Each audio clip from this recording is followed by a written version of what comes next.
Bonjour Amancio, heureux de vous retrouver. C'est notre premier rendez-vous 2022, donc heureux de vous retrouver sur le plateau de Smart Impact. Donc, nouvelle étape de votre tour du monde, vous nous présentez ces tendances qui transforment nos façons de consommer et on va démarrer avec les alternatives à la viande. Oui, bonjour Thomas. Salut. C'est vrai que c'est un sujet vraiment d'actualité parce qu'il y a un besoin pressant en fait, de développer ces alternatives aux protéines. Et pour faire très simple, c'est qu'à l'horizon 2050, la population de la planète va atteindre 10 milliards de personnes. Cela va demander en fait une augmentation de la demande des denrées alimentaires de plus de 50%. Ouais. Donc avec cette augmentation de la demande, avec de nouvelles diètes, et en plus de ça, avec l'urgence climatique, il est un terrain fertile en fait, pour développer les nouvelles protéines. Oui, effectivement, on pointe l'impact carbone des élevages et on peut lier ça aussi aux arguments qui concernent le bien-être animal. Ben voilà, c'est tous ces éléments ensemble. Et là, vous venez de rajouter encore deux qui font pousser vraiment le développement de la catégorie. Aujourd'hui, elle est chiffrée à environ 14 milliards de dollars en valeur de marché. Ouais. Et on croit que ça va atteindre 11% du marché total de protéines à l'horizon 2035. C'est que c'est énorme en fait comme potentiel de croissance, parce que juste pour vous donner une référence, le marché de la viande à lui tout seul, ça représente 1,3 milliards de dollars, et en plus des produits laitiers, encore 800 milliards de dollars. Donc on voit déjà le potentiel de tous ces croissances. Puisqu'on part de 14 milliards, vous l'avez dit, pour les protéines alternatives, donc évidemment des opportunités, de belles opportunités pour les entreprises. Ah oui, absolument. Et là, les entreprises, il y a un vrai engouement ces dernières années, parce que la croissance, elle est accélérée. Et ces entreprises, elles sont vraiment motivées pour le potentiel de croissance et aussi la possibilité d'avoir un impact positif sur l'environnement et sur la nutrition. Là, il y a vraiment beaucoup d'activités. On peut catégoriser ces entreprises dans 4 groupes, plus ou moins. Oui. Les premiers, les plus grands, c'est là qui est vraiment un peu partout. C'est déjà les produits à base végétale. Oui. En fait, les défis qu'ils ont, c'est de réduire l'écart qu'il existe de goût, de texture avec les produits à base animale.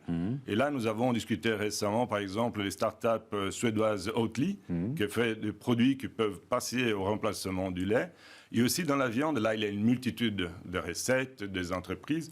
Et on peut nommer ici Repivor, qui sont les anciens nouveaux fermiers qui sont très actifs dans les marchés français. C'est ça, les nouveaux fermiers rebaptisés Apivor. Alors, Voilà. ils commencent à être familiers pour nous, ces nouveaux produits, mais là, on parlait des aliments à origine végétale, mais il y a des sources de protéines encore, on va dire, peu conventionnelles, c'est ça ? Ouais, voilà, ça veut dire la R&D, elle est très active pour trouver de nouvelles formules pour développer des produits qui sont acceptables pour les consommateurs. Ouais. Il y a 2 domaines assez intéressants qui évoluent actuellement, c'est la fermentation et la culture des cellules. Alors, on commence par la fermentation. Voilà, la fermentation, c'est-à-dire on va utiliser de micro-organismes pour produire de la protéine à large échelle. Cette protéine-là va être utilisée comme ingrédient principal ou secondaire dans des recettes de nouveaux produits, toujours en cherchant en fait réduire les écarts avec la protéine animale. Là, comme exemple, nous avons une start-up israélienne, Remilk, qui a produit la protéine du lait sans avoir la vache. Ouais. Et aussi, il y a une start-up américaine qui a fait un produit assez intéressant, en fait, s'appelle Every Company, qui fait le blanc d'œuf en séparation de poulet. Ok, donc ça c'était pour la fermentation. Il y a aussi la culture de cellules, c'est ça ? Voilà, la culture de cellules, à la base, on va utiliser les cellules animales qu'on va mettre dans un moyen riche en nutriments pour fabriquer, disons, de la viande à large échelle. Ça sera une vraie transformation de l'industrie. C'est encore dans les premiers pas. Il y aura quelques années, en fait, pour réduire le coût de ces produits et aussi améliorer les écarts de goût. Par contre, il y a des produits qui commencent à arriver déjà sur le marché. Par exemple, à Singapour, il y a une entreprise qui s'appelle Just Eat, qui a eu les approbations des gouvernements pour pouvoir commercialiser. Et là, ils ont mis en vente des produits de poulet qui s'en passent en fait de l'oiseau. Alors, vous nous avez proposé 4 groupes. On a fait les aliments à origine végétale, fermentation, culture de cellules. On va venir aux insectes. C'est drôle parce qu'on a reçu il y a peu de temps Antoine Hubert, qui est le patron d'Insect. C'est vraiment une protéine alternative prometteuse.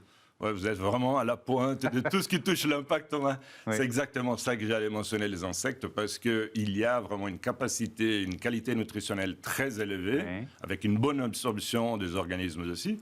La question, c'est que ce n'était pas diffusé vraiment dans la culture occidentale. Donc, le défi, c'est de faire évoluer les cadres réglementaires et aussi les goûts des consommateurs. Et là, c'est clair que, justement, l'entreprise Insect, ils sont vraiment à la pointe aujourd'hui, ils sont les leaders mondiaux dans ce domaine. Oui, donc on a une entreprise française... peut-être licorne, on n'est pas tout à fait sûr de la valorisation, mais qui en devient vraiment un acteur majeur du secteur. La tendance du végétarien, du vegan, sont vraiment des tendances qui gagnent du terrain. Mais il y a la question vous l'avez un peu évoqué, psychologique, quoi. Comment convaincre les consommateurs de passer à ces sources de protéines alternatives? Ouais, c'est vrai que dans tous ces produits innovant, il faut vraiment faire attention et toujours garder en tête que les clients sont rois. Bah oui. Et aujourd'hui, pour devenir vraiment un produit de consommation de masse, il faut vraiment pouvoir amener 3 points essentiels, que c'est vraiment le goût, la texture et les prix. Ça, c'est les critères de base des consommateurs pour faire ce choix, suivis certainement par des produits qui ont moins d'impact sur l'environnement. Donc ça, c'est important, c'est les vrais défis de ces entreprises, parce qu'à la fin, les consommateurs, il peut même essayer par curiosité un produit, mais il va racheter seulement s'il trouve satisfaction. Oui, et puis il y a l'argument quand même de l'impact positif. Ça, c'est un argument important, j'imagine. Ah oui, ben, c'est central en fait, mais c'est encore secondaire au premier. Oui, il y a d'abord le goût, la texture, le prix. Ça, c'est plus important. Ça, c'est très important. Et là, c'est clair que les fabricants actuellement de ces produits innovateurs, ils mettent en valeur l'impact positif pour l'environnement. Par contre, il peut exister encore des questionnements. Et je peux expliquer en fait au niveau de la nutrition et de l'impact sur l'environnement. Dès la nutrition, c'est clair que ces nouvelles protéines ne sont pas exactement identiques à la protéine animale. Donc, il peut y avoir des écarts. Deuxièmement, il y a certains produits qui sont hautement transformés et avec beaucoup d'additifs. Et ça peut poser des questions. D'autre part aussi, sur l'impact environnemental, on va devoir regarder sur le long terme aussi l'impact sur toute la chaîne des valeurs. Parce qu'il faut être sûr aussi qu'en amont, déjà au niveau agricole, il n'y a pas un impact environnemental sur la biodiversité. Et ensuite aussi de pouvoir calculer tout l'impact énergétique en fait de ces nouveaux produits. Oui. Est-ce que vous pensez qu'on finira par totalement remplacer la viande? J'espère que votre réponse est non, parce que j'en mange moins qu'avant, mais quand même un bon steak de temps en temps, c'est pas mal. Un flexitarien comme moi, en plus, moi je crois pas. Je crois pas que ça va remplacer. Je crois que c'est vraiment complémentaire. Nous avons parlé maintenant de cette question des alternatives pour remplacer de la viande, mais en parallèle aussi, il y a toute la filière de la protéine animale qui est en train de travailler à la réparation. Donc on parle de remplacement et réparation. Réparation, ça veut dire amélioration de toute la chaîne de production pour avoir plus d'efficacité dans la production et donc moindre d'impact. Et c'est là, avec les produits de remplacement, plus une amélioration de la chaîne de la protéine animale, on peut créer un cercle vertueux en fait, pour avoir un meilleur impact pour nous, pour la nutrition et pour la planète. Merci beaucoup, Amancio Sampaio. Merci. Comme on va dire chaque mois, si on y arrive, dans Smart Impact. À très vite, en tout cas pour un nouveau thème. L'émission continue avec mon invité, Brice Lalonde.